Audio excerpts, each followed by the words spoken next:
Hello, and welcome back to another episode of Just Mental. I'm your host, Kendall, and I have something I want to talk to you guys about today. Now, I was driving home. I go to the gym in the mornings, usually very early in the morning. If you're not a morning person, I understand. It took me a while to get there too.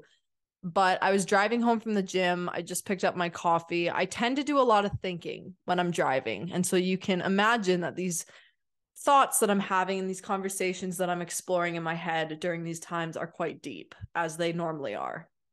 And it got me thinking something I've been really struggling with recently, and I know a lot of other people my age are struggling with something very similar, is this idea and this concept of happiness and success. And I guess how that pertains to the kind of media that we're consuming and all that amazingly great stuff. So let me take it back a couple years. I've obviously struggled with mental health my entire life, to some extent, anxiety, depression, now ADHD. So I'm always thinking about stuff. And I have always had really big goals and dreams for my life, for my career, all of that stuff. I mean, I've always thought that if I didn't dream bigger, what was the point? And it was almost that dream big or go home kind of mentality, shoot for the stars. Now, as I was driving, it got me thinking about the last 2-ish years of my life. I'll walk you through those years just really briefly here so you can get some context. But I was living at home. I had moved to Manitoba for a year right after high school to pursue some academic athletic endeavors. Ended up coming back home, and that was kind of during the peak of my really bad mental health crisis. I was extremely depressed. I was really struggling, and I was searching for ways and trying to find reason for which I was going to be happy. Now, that's kind of the whole starting point, I would say, for this entire discussion, because it really got me thinking about what I wanted in my life and what happiness was going to look like for me. And I think, really briefly here, for me, happiness always looked like the fancy cars, the big house, the expensive purses, the fancy clothes, driving or wearing all those nice name brands, buying the name brand stuff. And I always thought to myself, even as a younger kid, as a teenager, well, once I get there or once I have that, then I won't have to worry anymore. I'll be completely happy. Now, I grew up in a very privileged environment. I'm not afraid to admit that. I had parents who literally gave me every single thing I could possibly ask for. I had everything I needed growing up, and that was all I could have ever asked for. And I always thought to myself, once I'm making this amount of money, once I have my own place, once I do this, once I do that, once I blah, blah, blah, I'm going to be happy. I'm going to be able to kick depression in the ass. I'm going to be able to say, I beat it. I did it. I'm here. Wow, this feels amazing. Let's go back a bit.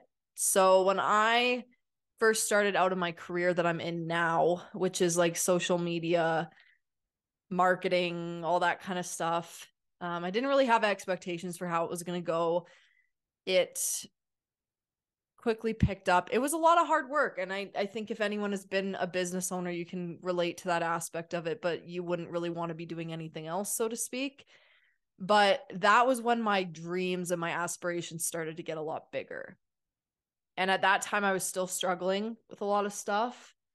I was still consuming a lot of toxic media. I was on Instagram, TikTok, all of those places for like 3+ hours a day. And if you've ever been down the rabbit hole of TikTok, you're going to leave feeling worse about yourself than when you got there. Why? Because everybody seems to have their shit together.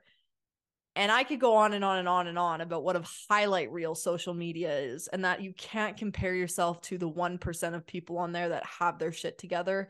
And they probably don't even have their shit together. It's just the illusion that they do, because nobody wants to look like they're falling apart online. Okay. So after consuming all this content, I was like, you know what? I want to live in downtown Calgary, which is where I grew up.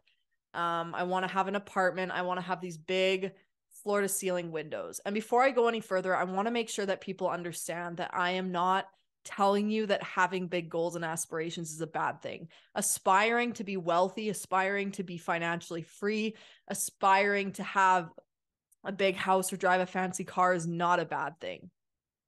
But we cannot continue to believe that these things are the core or the root of what is going to make me happy. I have met people who are making 40 grand a year who are just as happy, if not happier, than people who make $40,000 a month. And you're going to look at me crazy and you're going to say, Kendall, how can you even say that? Because I can acknowledge that money fixes a lot of problems. Money buys freedom. And I grew up in an environment where I didn't have to worry about money. But if you are miserable now, buying a fancy car and living in a nice house is not going to substantially change your life, your perspective on life, the happiness component of your life, or your level of success. I shouldn't say that.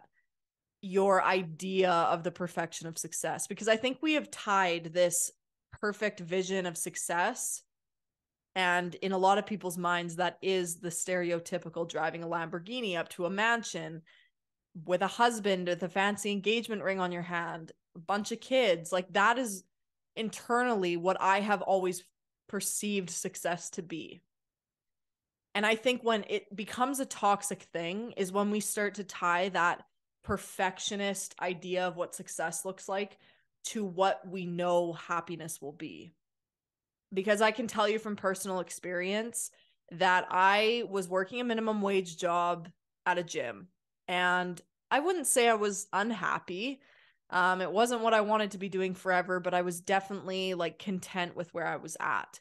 And I always thought to myself, you know, when I have the apartment downtown, when I'm able to wake up, walk to those windows, look outside, see all of this, all of the beautiful buildings and the skyline, and feel like I'm in the clouds every single day, I'm finally going to feel happy. Like, it was almost like a checkbox on a list of things that I needed to get done in order to internally feel as though I had achieved success. And what I learned going through all of these experiences and eventually getting all of these things, I did eventually move downtown into what I would consider my dream apartment. Floor to ceiling windows, gorgeous views of downtown, a gym. Like, it was everything that I had envisioned for myself and more. And so when I got there, obviously there's that feeling when you first do something or we first like get something new, whether it's a new car, a new apartment, a new dog, whatever. There's that like weird feeling for the next like week where you're like, oh my God, is this my life? Like, is this actually happening to me?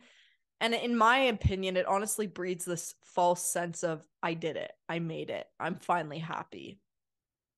But the reality is that after that week to 2 weeks to a month, reality sets in again. And in my case, with this new apartment, now I'm questioning, okay, did I really want to move down here? Like, is this really the best move for me? I don't feel like it's the best move for me. I don't feel completely happy. I thought this would feel different. I should be happy.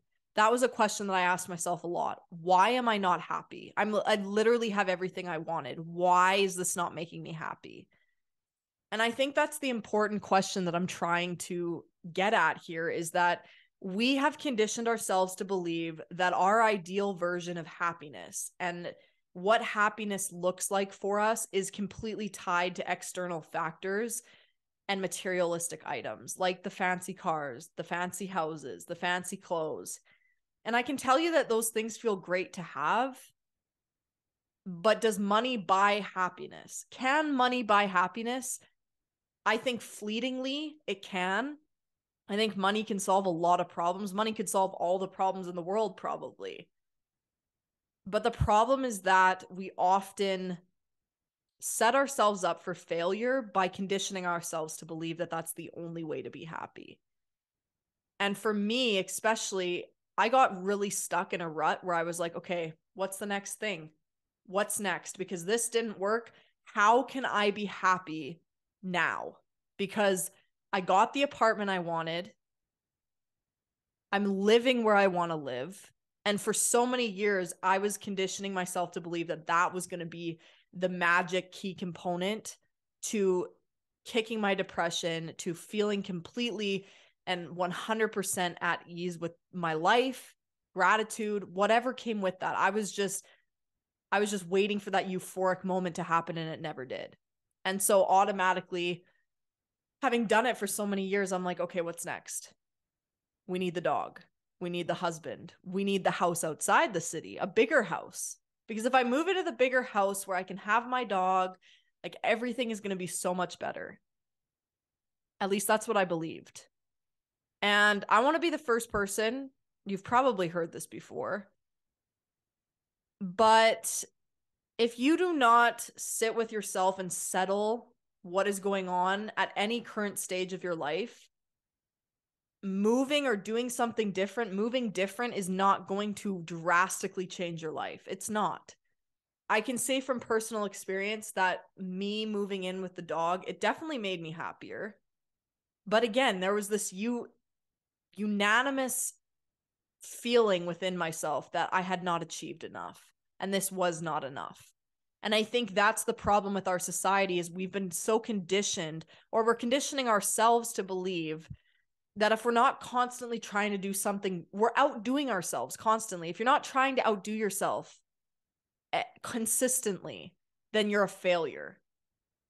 And this is a really hard thing that I've had to come to terms with, that just because you're behind someone else your age does not mean that you're failing at life.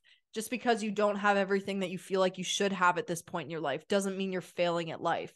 Just because I'm not married with kids at 23 years old does not mean I'm failing my life. Just because my best friend from high school does have those things, it doesn't mean that I am failing at life. And just because someone else has those things does not mean that that's what's going to make me happy if I achieve those same results.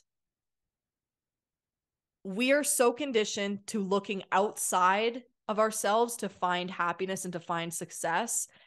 And I think it's time that, in a sense, we redefine what success looks like to us, because there are so many facets to life and so many facets to what being successful means. Every person is going to think of that differently. But we live in a world where it's thrown in our face every single day. It's shoved down our throats what that should look like. And so when we are constantly consuming content where we're seeing these people who look incredibly happy, living this very particular lifestyle, traveling on private jets, driving Lamborghinis, rolling up to these mansions in Beverly Hills, we just learn to associate those things with happiness. And that once you get those things, all of the other problems in your life will go away. That's just not how it works. I used to always tell myself, okay, Kendall, like, once you get to a certain amount of money per month in income, you're going to feel great. You're not going to be stressed out. You're just going to be the happiest version of yourself, because you're making bank. You're able to buy the things that you want to buy. Nothing else is going to matter. That was not the case for me. I actually, during the period of my life that I was making the most money, I was the most miserable I have ever been. And again, I think that this is very privileged of me to say, but I do not think that money buys happiness. I, again, will reiterate that I think it solves problems. I think it alleviates a lot of stress, and stress can correlate to happiness and decreased levels of happiness and euphoria. But can money buy you happiness? I honestly don't think so. Because at the end of the day, the things that do truly bring you happiness, and this is actually founded by science. There was a book written called The 75-Year Study on Happiness. And what they concluded, what the results of that study basically came out and said, are that what we believe to be the foundational aspects of happiness are not actually what makes us happy. Social connection, for example, connecting with other people, making time for friends, seeing your family, those things are what truly bring happiness. And I'm not talking on like for me, I would never say, oh, spending a weekend with my family is what would make me successful. I don't think I've ever used those words. I don't know if I'm quite there yet, but I think if you look at a business owner specifically that works 14-hour days, them spending time with their family is more uncommon than them making millions of dollars. And when we look at the research and when we look at the data and we look at everything else that comes into play here, we see that the things that we think will make us happy are just external factors that actually have no play. Now, money obviously is a very tough conversation because, again, money, everyone needs it. Everyone needs it in order to survive. And I think there is a fundamental level that if you're not able to pay your bills or all that kind of stuff, ultimately that's going to contribute to you not being as happy. And the stress and the cortisol levels and all that stuff definitely plays a part. But speaking from a fundamental basis,